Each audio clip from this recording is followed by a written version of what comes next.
नमस्कार साथियों। आज अपन गुजर प्रतिहार का अगला भाग लेकर आपके सामने फिर आए हैं। साथियों, बीच में थोड़ा सा गैप हो गया अपनी क्लासों का, और वो गैप भी कोई निरर्थक नहीं रहा अपना। इसके बीच अपन ने देवश्री विद्याश्रम का एक ऐप बनाया है, जिसपे इन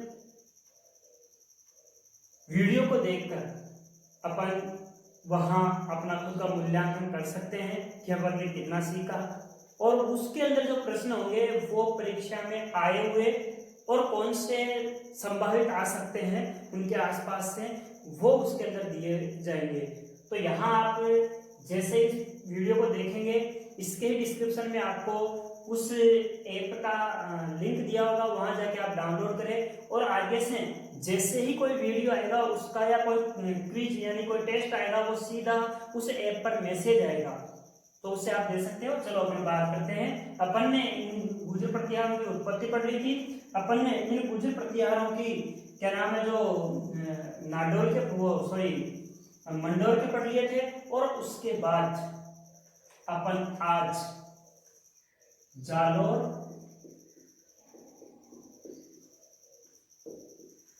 उज्जैन, कन्नौज के गुजर प्रतिहार, इनकी बात करेंगे साथियों। तो अपन थोड़ा सा बैक में चलेंगे। कहा? मंडोर। ये मेरे साथियों मंडोर, और मंडोर का कौन? हरिश्चंद्र। हरिश्चंद्र जो मंडोर का संस्थापक था, इसके साथियों अपन ने दो पत्नियां बताई थी। थोड़ा सा ज्यादा टाइम नहीं लूंगा। एक ब्राह्मणी थी और एक क्षत्राणी थी। साथियों, आपन ने ये देखा था क्षत्राणी के 4 पुत्र थे, भोग भट्ट, कत्तक, रजिल और दहर। इनमें से इसका एक पोता था जिसका नाम था साथियों नागभट्ट। बस यह आना था अपने पीछे से। आपने जब अपने मंडोर के पढ़े थे तो वहां पर एक बात की थी कि उसका संस्थापक तो ये है, मंडोर का शासन का जो संस्थापक है, लेकिन आपको पता हो तो ये ब्राह्मण बताए जाते थे कि ये ब्राह्मण था और इन प्रतिहारों का गुरु भी था, ऐसा कहते हैं। लेकिन इसकी 2 पत्नियां थी, एक ब्राह्मणी एक क्षत्राणी, ये भद्रा। इस भद्रा के 4 पुत्र हुए, इसलिए ये तो कहलाए क्षत्रिय प्रतिहार। और आपको पता है होगा अभी चारों ने मिलकर यहाँ पर क्या किया था मंडोर में, ये मंडोर राज्य इसकी स्थापना है। ये इसने ये जगह दी स्थापना, शासन जो चलाया वो इन्होंने चलाया, इसलिए यहाँ के जो क्षत्रिय, यहाँ के जो शासक थे वो क्षत्रिय थे, क्योंकि इन्होंने उसको क्या नाम है जो जीता था मंडोर को। अब ये ब्राह्मणी के थे, इसके क्षत्रिय प्रतिहार कहलाए थे, इसके ब्राह्मण प्रतिहार कहलाए थे। चलो अपन को ये वहां विस्तार से बता दिया, तो यहाँ ध्यान देना। नागभट्ट ने क्या किया था मेरे साथियों, जब ये नागभट्ट वहां का शासक बना तो इसने क्या किया, यहाँ मंडोर जो था वो खूब समृद्ध हो गया। कैसा हो गया साथियों? समृद्ध। कौन हो गया समृद्ध? मंडोर। तो इसने क्या सोचा कि मैं अपने साम्राज्य को और बढ़ाता हूं, और बढ़ाने के लिए इसने क्या किया, ये पूर्व दिशा में चला, और पूर्व दिशा में जाने पर इसको मेड़न तक। साथियों यहां पर क्या किया, अपनी राजधानी बनाई। क्या बनाई? अपनी राजधानी। ये परीक्षा में प्रश्न आ चुका है साथियों कि किसने मंडोर से मेड़ता अपनी राजधानी स्थानांतरित की थी, तो वो था नागभट्ट प्रथम। इसने यहां जब ये मंडोर समृद्ध हो गया तो इसने अपनी राजधानी क्या कर दी, स्थानांतरित कर दी। स्थानांतरित कर दी। कहां पर स्थानांतरित की? मेड़ता। और इसको कैसी राजधानी बनाए? अपनी राजधानी बनाई। कैसी? प्रशासनिक। कहने का मतलब इसने वहां जाके अपना प्रशासन चलाना प्रारंभ कर दिया। अब मंडोर, तो मंडोर फिर बाद में तात और उसके बाद में जो सिलूक वगैरह ये आए उधर, वो अपन पढ़ चुके हैं, ज्यादा बात उसकी नहीं करेंगे अपन। अब अपन क्या बात करेंगे? नागभट्ट प्रथम से स्टार्ट करेंगे, क्योंकि नागभट्ट प्रथम मंडोर से कहां ले आया राजधानी को? मेड़ता, और मेड़ता से आगे बढ़ता ही गया। तो देखो एक बार में यहां से वापस इसके मैंने आपको बैकग्राउंड में ले जाने के लिए बताया था कि थोड़ा सा आपके समझ में आ जाए, क्योंकि सबसे मेन बात है समझना। तो बात की थी अपन ने कि ये मंडोर था, इस मंडोर में नागभट्ट प्रथम क्या किया इसने? राजधानी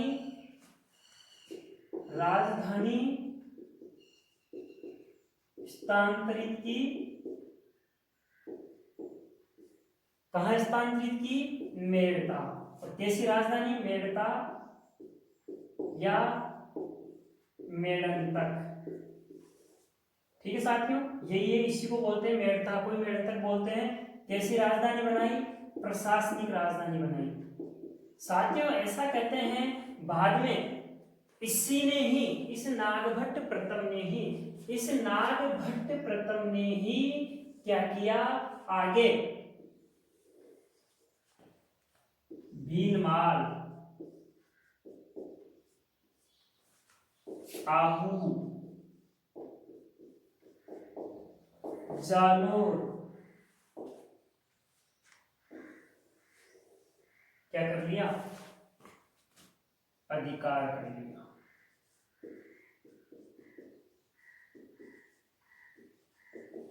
साथियों सबसे पहले ऐसा कहते हैं कि भीनमाल, जहां पर पहले कौन थे? चावड़े, इन चावड़ों का शासक था।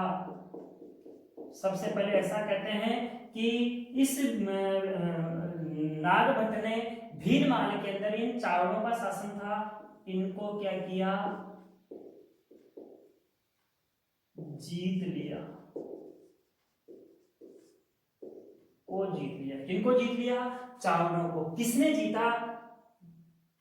नागभट्ट प्रथम ने। और अब अपनी राजधानी कहां बना ली साथियों? भीनमाल। इसको क्या बना ली? अपनी राजधानी। भीनमाल को क्या बना ली इसने? अपनी राजधानी। देखो डॉक्टर दशरथ शर्मा, कौन? डॉक्टर दशरथ शर्मा राजधानी मानते हैं किसको? जालोर को। नागभट्ट की राजधानी किसको मानते हैं? जालोर को। और बिल्कुल क्या हो सकता है? भीनमाल कहां? जालोर। तो जावालीपुर भीनमाल, जालोर के अंदर भीनमाल है, तो ऐसा कहते हैं। लेकिन ये है किसके अंदर? जालोर के अंदर।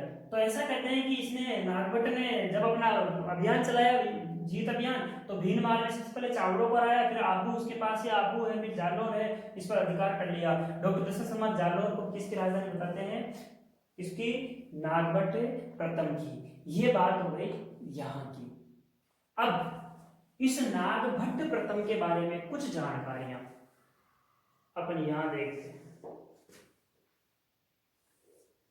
ये है नागभट्ट प्रथम। देखो सबसे पहले तो ये इस नागभट्ट के कई नाम बताते हैं, और वो नाम कौन से हैं वो देखो। एक राम का प्रतिहार, दूसरा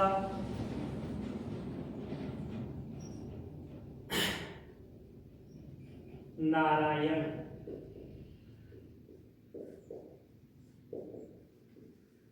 प्रतिमूर्ति।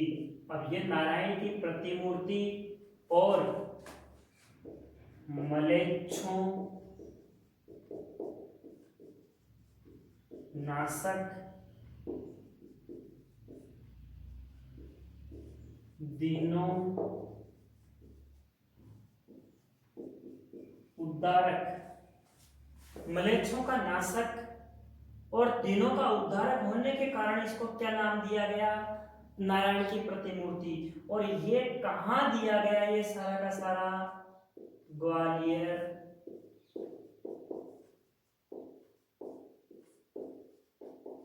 अभिलेख में। कहाँ है मेरे साथियों? ग्वालियर अभिलेख में। राम का प्रतिहार, नारायण की प्रतिमूर्ति, और भी इनके नाम बताए हैं, और वो है मेघनाद का युद्ध अवरोधक। और यहां ही नहीं रुके, आगे और चले। इनको कहा है इंद्र का धम्ब गर्व चूर करने वाले। ये सारे की सारी किसको बताई गई है साथी उपाधियां?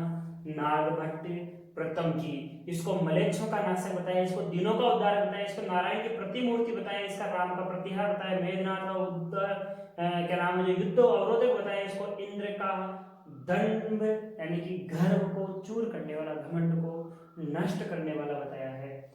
और साथियों इसकी आगे और अगर अपन बात करें तो अब अपन इनकी थोड़ी सी राष्ट्रकूटों से चर्चा करेंगे। तो मैं इधर ये अपन मंडोर थे, तो अपन एक बात क्या कह सकते हैं कि जालोर और उज्जैन कन्नौज के जो प्रतिहार थे वो कहां से आए? मंडोर से। कौन लेके आया? नागभट्ट प्रथम। मेड़ता किसने राजधानी स्थानांतरित की? नागभट्ट प्रथम ने। भीनमाल को राजधानी किसने बनाई? नागभट्ट प्रथम ने। किसको जीता था? चावलों को। आबू जालोर इनको किसने जीता? नागभट्ट प्रथम ने। आगे जालोर को राजधानी कौन मानते हैं? डॉक्टर दशरथ शर्मा। चलो ये है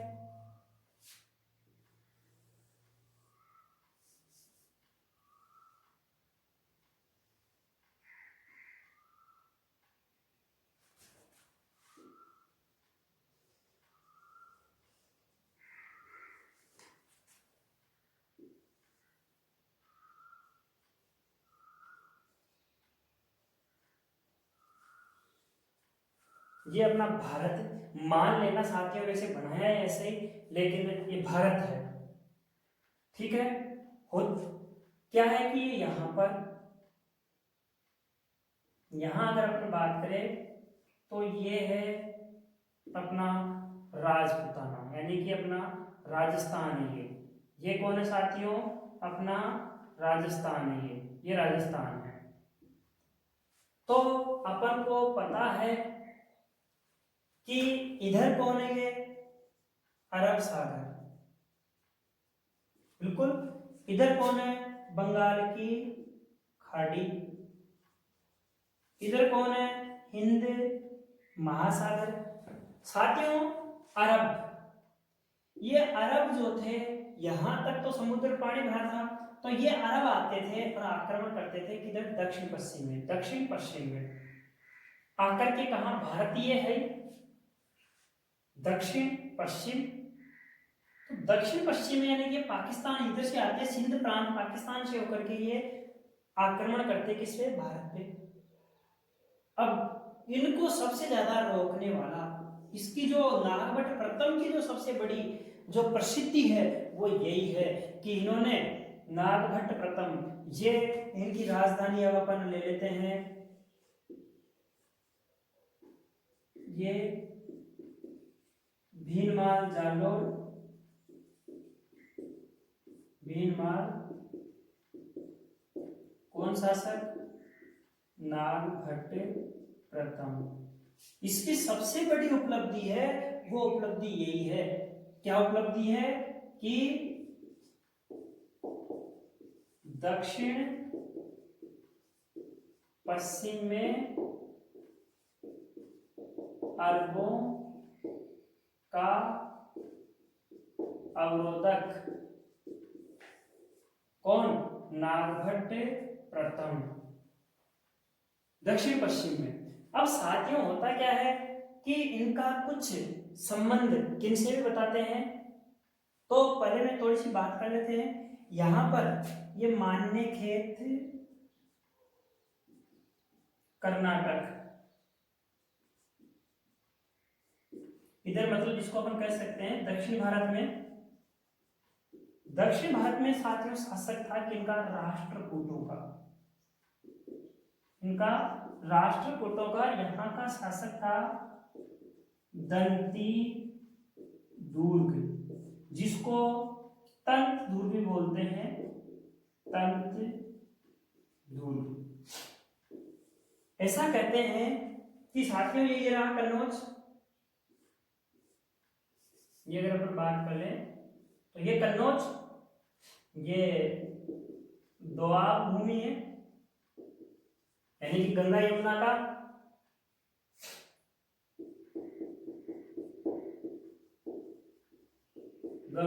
का उपजाऊ भूमि, उपजाऊ भूमि। और यहाँ का जो शासक, यहाँ जो वंश था वो था आयुध वंश, आयुध वंश का शासक था। इसका जो यहाँ पर जो था वो था इंद्रायुध, कमजोर शासक था।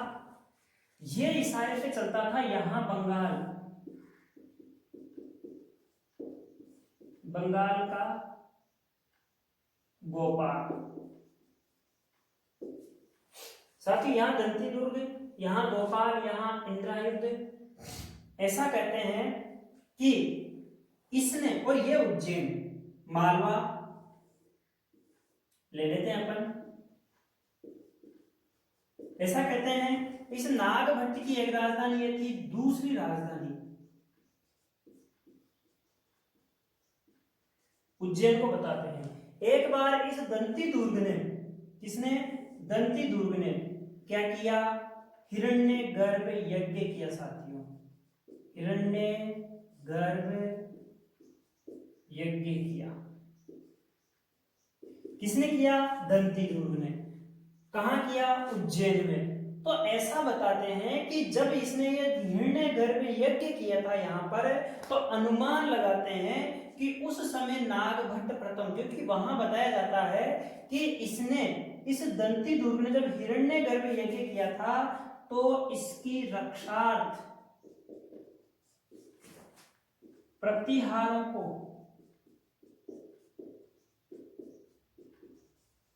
नियुक्त किया था।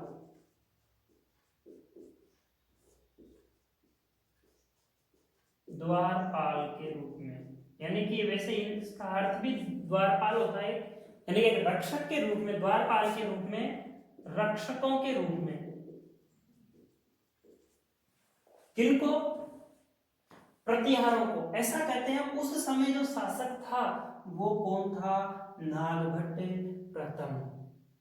कहने का मतलब है नागभट्ट प्रथम उज्जैन तक भी उसका शासन था। और ऐसा कहते हैं कि उसकी दूसरी जो राजधानी थी वो कहां थी, उज्जैन थी। किसकी, नागभट्ट प्रथम की। ये तो बात है इसकी कहां की, कि इसने उज्जैन मतलब दंती दुर्ग के भी सारे राष्ट्रकूटों के साथ भी इसका संबंध था। अब इसको क्या क्या कहा गया वो अपन ने देखा। अब थोड़ी सी बात और देखेंगे अपन इसकी। पहले एक बार इसको देख लेते हैं कि नागभट्ट प्रथम क्या क्या नाम है। अगर मान लो आए राम का प्रतिहार कौन, नागभट्ट। वैसे प्रतिहारों को सबको राम का प्रतिहार कहा जाता है, लेकिन इसके लिए विशेष है नारायण की प्रतिमूर्ति, मलेच्छों का नाशक, दीनों का उद्धारक। ये सारा का सारा ग्वालियर प्रशस्ति में किसको कहा जाता है, ये नागभट्ट प्रथम को। मेघनाद का युद्ध अवरोधक, इंद्र का धम्म नाशक, चूर करने वाला, ये सब का सब किसको कहा जाता है, ये सब का सब कहा जाता है किसको, नागभट्ट प्रथम को। अब पढ़ेंगे अपन वत्सराज।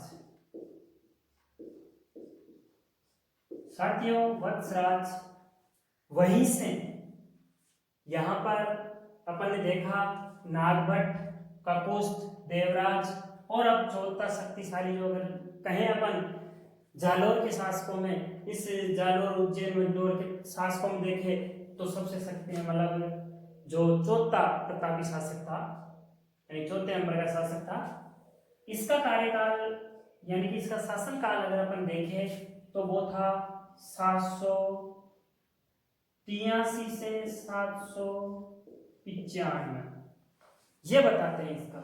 इसका साथियों रण हस्तिन इसकी उपाधि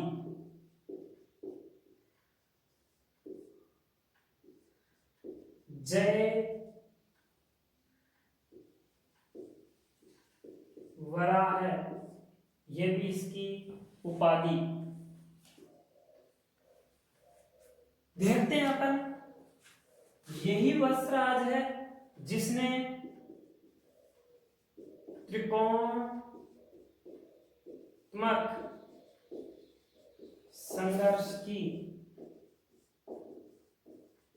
शुरुआत की थी। त्रिकोणात्मक उसकी शुरुआत किसने की थी? वत्सराज ने। इसके बारे में अपन थोड़ी सी बात पढ़ते हैं। ये मैं बनाता हूं भारत।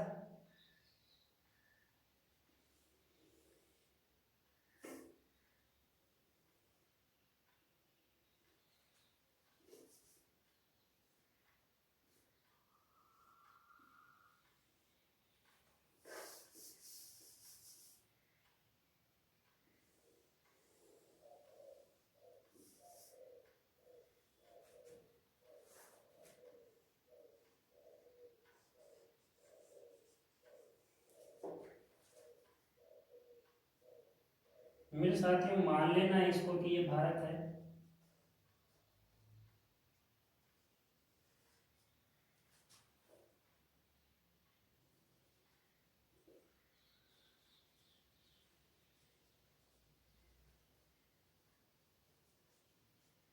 ये राजस्थान। तो अब मैं बात करूं, यहां पर पाल बंगाल में, यहां पर इंद्रायुध कन्नौज, यहां पर उज्जैन, यहां पर राष्ट्रकूट,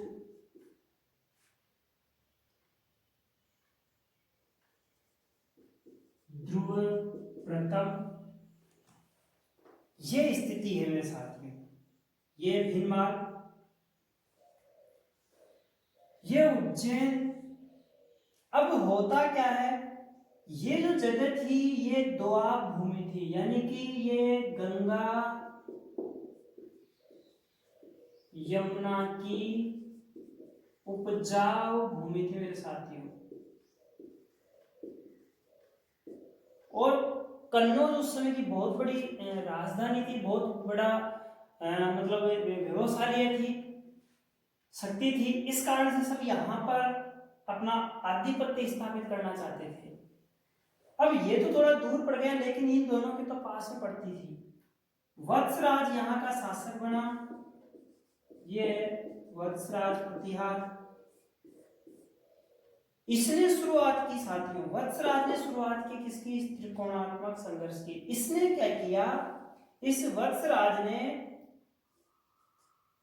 यहां पर, कहां पर? कन्नौज पर क्या किया? आक्रमण, और हरा दिया।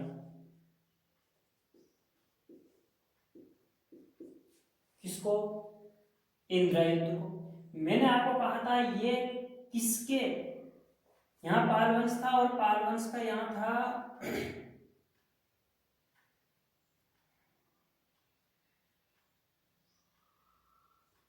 धर्मपाल। कौन था? धर्मपाल। ये पाल वंश वालों का यहाँ पर एक तरीके से संरक्षित था। जैसे इसने इस पे आक्रमण करके हराया, तो इसने क्या किया? आक्रमण करना जरूरी था, क्योंकि रक्षा के लिए। इसने आक्रमण किया तो इसको भी क्या कर दिया? इसने हरा दिया। कहने का मतलब है इस वत्सराज ने कन्नौज को भी जीत लिया, यानी कि इसको भी हरा दिया, और ये आया तो इसको भी हरा दिया। ये तो बात हो गई यहाँ, लेकिन यही नहीं थमती। इनकी इसको देखकर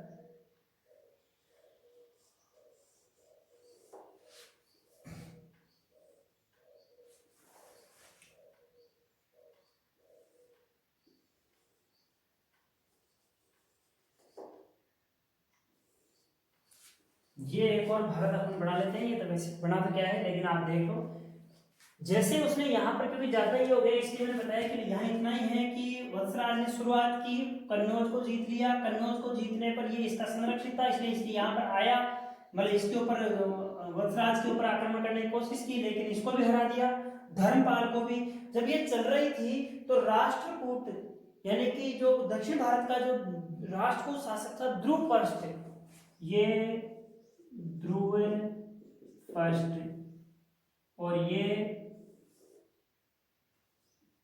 वत्सराज और ये धर्मपाल और ये कन्नौज, जो यहाँ पर कौन आ गया था, वत्सराज, इन दोनों को हरा दिया था। लेकिन ऐसा कहते हैं कि ध्रुव ने इसको क्या कर दिया, हरा दिया। ध्रुव ने आक्रमण किया, किसको हरा दिया, वत्सराज को। और मेरे साथियों इसको हराकर ये इधर गया, इसको भी हरा दिया, और बाद में वापस लौट गया। यानी कि वत्सराज को हराया, धर्मपाल को हराया, वापस लौट गया। ये कौन था, ध्रुवपृष्ठ, यानी कि ये जीता और वापस हार गया। कौन, वत्सराज। और ऐसा कहते हैं कि जब ध्रुवपृष्ठ ने इस पर आक्रमण किया तो ये राधनपुर या फिर ये जो शिलालेख है राधनपुर, इसके अनुसार कहता है कि इसको मरुस्थल में शरण लेनी पड़ी। मरुस्थल में शरण लेनी पड़ी कहने का मतलब वही अपने साम्राज्य में। अब करते हैं अगली बात। इसने क्या किया, जब ध्रुव ने इसको हरा दिया था, इसने कर दिया, ध्रुव ने कर दिया, बाद में वापस फिर इसने यहां पर वापस अपना साम्राज्य स्थापित करने की और ये अपना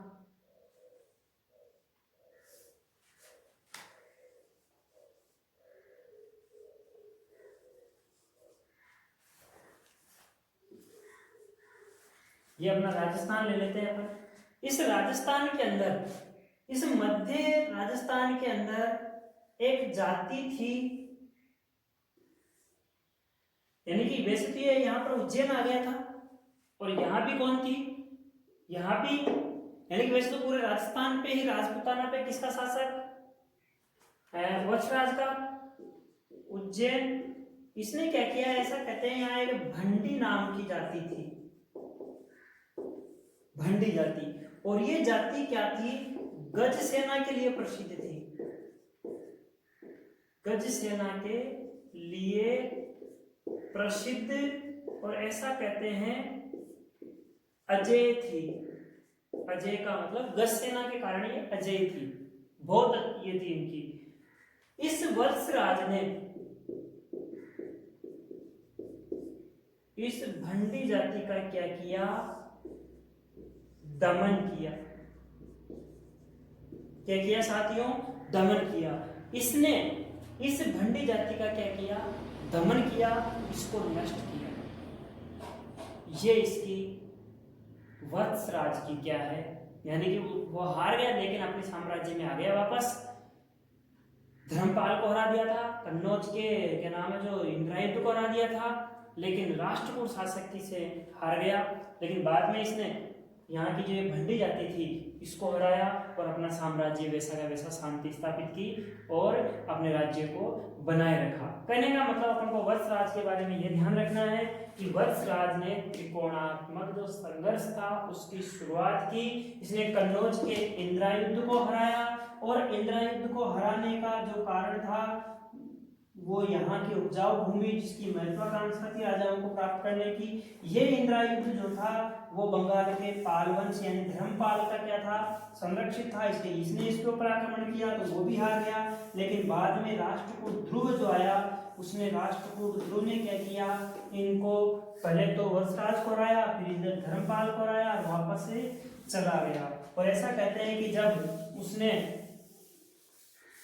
ध्रुव ने आक्रमण किया तो उसको हार कर उसको वत्सराज को राधनपुर जो अभिलेख है उसके अनुसार मरुस्थल में शरण लेनी पड़ी। और मरुस्थल का मतलब वही उनकी जानवरों वाली अपनी वो जो राजधानी थी वहीं पर। ऐसा कहते हैं इसने भंडी जाति का भी दमन किया जो गज सेना के लिए प्रसिद्ध थी और अजय थी, यानी कि किसी से हारने में नहीं आती थी, लेकिन उसका भी इसने दमन किया।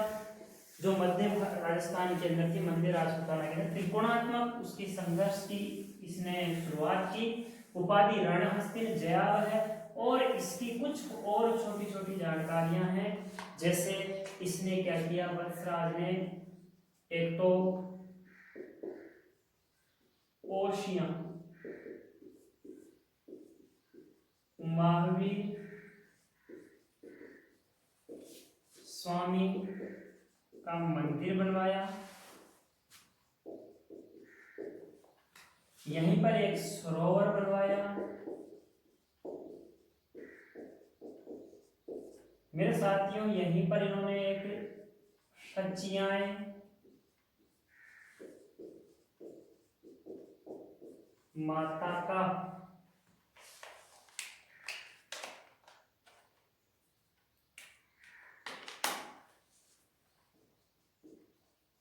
मंदिर बनवाया। कहते हैं ओसवाल,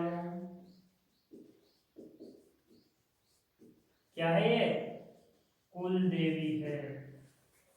साथियों ऐसा कहते हैं इसने ही सूर्य मंदिर बनवाया। और साथियों इनकी जो शैली थी उस शैली का नाम था गुर्जर मारू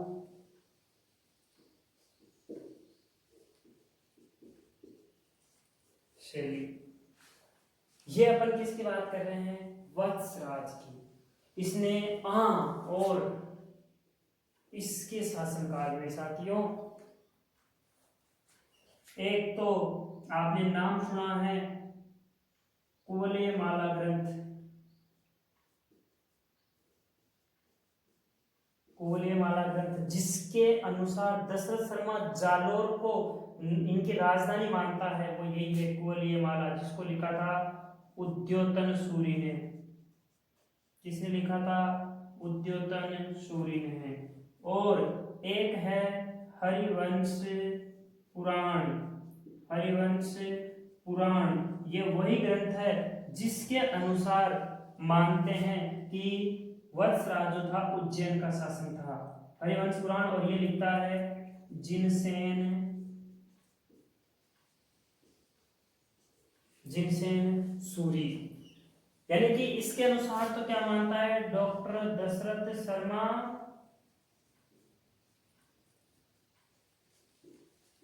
जालोर को राजधानी, और इसके अनुसार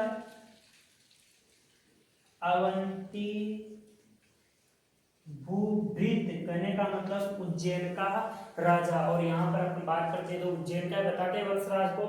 चलो ये इनके समय की दो रचनाएं हैं, कुवलय माला और हरिवंश पुराण, यानी कि उद्योतन सूरी और जिनसेन सूरी। अब अपन बात करेंगे मेरे साथियों नालभट्ट की। वत्सराज के बाद इसकी पत्नी थी सुंदर देवी। कौन थी, वत्सराज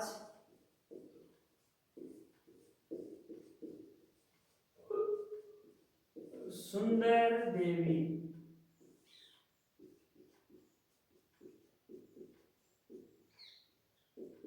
नालभट्ट द्वितीय पुत्र।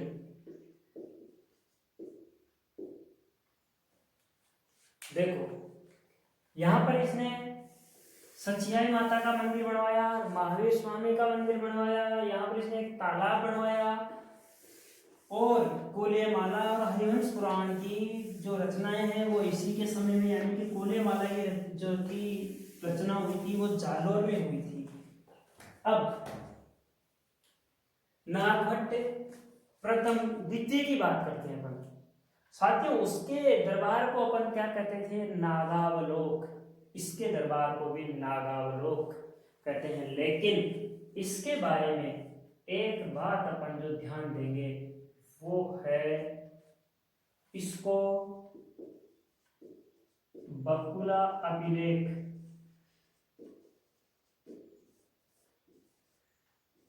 परम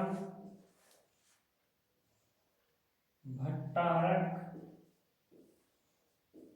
महाराजा धीराज परमेश्वर की उपाधि मिली है साथियों। ये क्या है? इसकी उपाधि। किसकी उपाधि है? नागभट्ट सेकंड की। कब तक रहा है? तो ये रहा 795 से और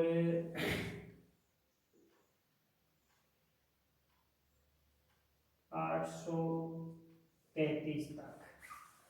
795 से 833 तक। ऐसा कहते हैं वर्ष 794 में चला गया था और 833 में आपको पता है नागभट्ट द्वितीय ने जल समाधि ले ली थी। यानी कि एक ये उनकी एक परंपरा होगी या फिर कोई उनका कोई व्रत होगा, उस कारण से इन्होंने, ये इनका शासनकाल है। चलो अपन अब बात करते हैं नागभट्ट सेकंड की। इसके दरबार को भी क्या कहा जाता था? नागावलोक दरबार। बात करते हैं अपन, ये लेते हैं भारत।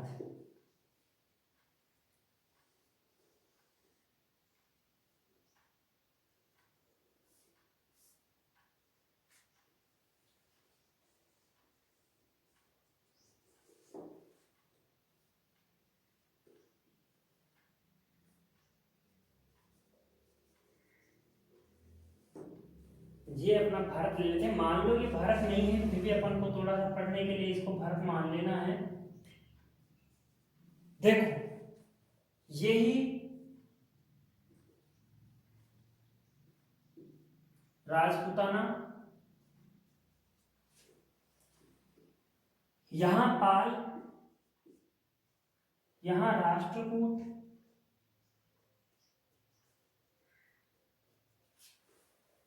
यहां पाल वंश का धर्मपाल, यहां पर पाल वंश का और इसका राष्ट्रकूट का गोविंद तृतीय। यहाँ गोविंद, यहाँ धर्मपाल और यहाँ पर मेरे साथियों, अब इसने क्या किया? जब वहां हार गया था इंद्रायुद्ध, तो इंद्रायुद्ध को हटाकर इसने बना दिया था चक्रायुद्ध को। किसको बना दिया? चक्रायुद्ध। अब यहाँ कन्नौज का कौन है? चक्रायुद्ध है। ये कन्नौज का चक्रायुद्ध, पाल का धर्मपाल, राष्ट्रकूट का गोविंद तृतीय, और ये रही उज्जैन, और इस उज्जैन का नागभट्ट सेकंड। देखो क्या होता है, ये राष्ट्रकूट शासक यानी गोविंद तृतीय आता है, यहां हरा देता है। क्या कर देता है? हरा देता है। किसको? नागभट्ट प्रथम को पराजित कर दिया। यहां से गया यहां, इसको भी क्या कर दिया? पराजित कर दिया। धर्मपाल को क्या कर दिया? हरा दिया। और मेरे साथियों वापस अपने घर। इसने अपनी वापस शक्ति को, नागभट्ट द्वितीय ने अपनी शक्ति को वापस क्या किया? सुदृढ़ किया, अपनी शक्ति को वापस बढ़ाया। और फिर इसने क्या किया? नागभट्ट ने आक्रमण किस पर? चक्रायुद्ध पर। चक्रायुध क्या हो गया, हार गया। और कन्नौज पर क्या कर लिया इसने, अधिकार। बाद में ये इसका संरक्षित था तो किसने आक्रमण किया, धर्मपाल ने भी आक्रमण किया, किस पर, नागवट पर। ये भी क्या हो गया, हार गया। कहने का मतलब कन्नौज पर किसका अधिकार हो गया, नागभट्ट द्वितीय का। और नागभट्ट द्वितीय ने इस कन्नौज को क्या कर लिया, अधिकार किया और राजधानी बना लिया।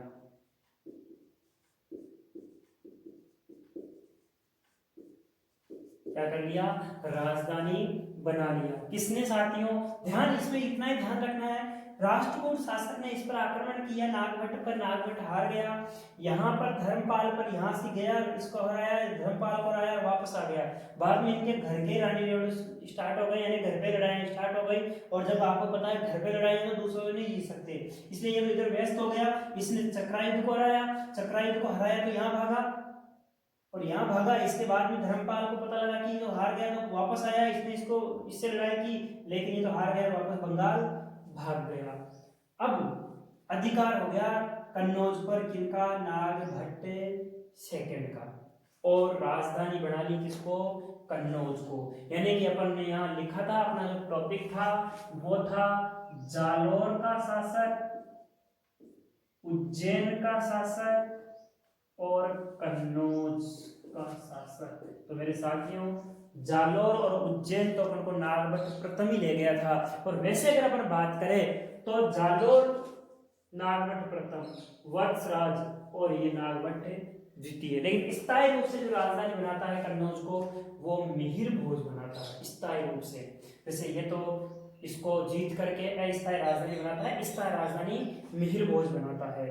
अब यहाँ पर इसने इसको ये कर लिया। इसके बाद इसकी प्रसिद्धि ऐसे बढ़ी कि इस नागभट्ट को, जो नागभट्ट था, इसके पास ये तुरुस्क, जिनको तुरक भी बोल सकते थे, ऐसा मतलब समीकरण बिठाया। ऐसा जब उनको जानने की कोशिश की तो सिंधु, आंध्र, कलिंग, विदर्भ, साथियों ये सारे के सारे, सिंधु हो चाहे आंध्र हो चाहे कलिंग हो चाहे विदर्भ हो चाहे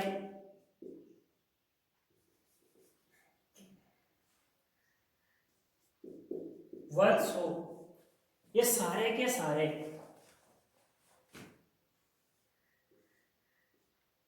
ये मान लो ये नागभट्ट है। और ये नागभट्ट एक क्या है, दिया जाता है ना चिराग, यानी कि ये इस प्रकार से, ये आग, जो नागभट्ट है ये अग्नि है, और इस अग्नि में ये सारे की सारी पतंगे आकर अपने आप ही क्या होने लग गई, गिरने लग गई। यानी कि इस नागभट्ट का ऐसा वर्चस्व बढ़ा कि ये चाहे तुरुस्क हो, चाहे सिंधु हो, चाहे आंध्र हो, चाहे कलिंग हो, चाहे विदर्भ हो, चाहे वत्स हो, ये सारे के सारे प्रांत, ये सारे के सारे जो राजा थे, यहाँ के जो नरेश थे, वो सारे के सारे किसके पास, नागभट्ट के पास ऐसे आकर मिलने लग गए जैसे अग्नि के अंदर कौन, वो कीट पतंगे आकर गिरने लगी हो। यानी कि अग्नि में कीट पतंगों की तरह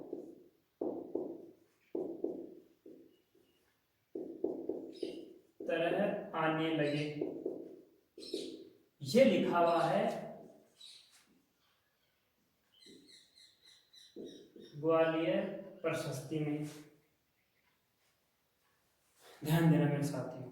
ये सारी की सारी बातें, सॉरी ग्वालियर ने जोधपुर प्रशस्ति में, कि ये चाहे नागभट्ट हो, सॉरी चाहे आंध्र हो, चाहे सिंधु हो, चाहे तुरुस्क हो, चाहे कलिंग हो, चाहे विदर्भ हो, ये सारे के सारे ऐसे आकर गिरने लगे जैसे कि किसमें, अग्नि के अंदर वो कीट पतंगे आके खुद ही गिरने लगती है, ऐसे गिरने लगी। और ऐसा कहते हैं कि इसके ही शासन काल में, एक खुमान रासो, नाम सुना है खुमान रासो को? किसने लिखी है? दलपत विजय। इसके अंदर गुहिल कुमार ने मुसलमानों को हराया था और ये किसका सामंत था?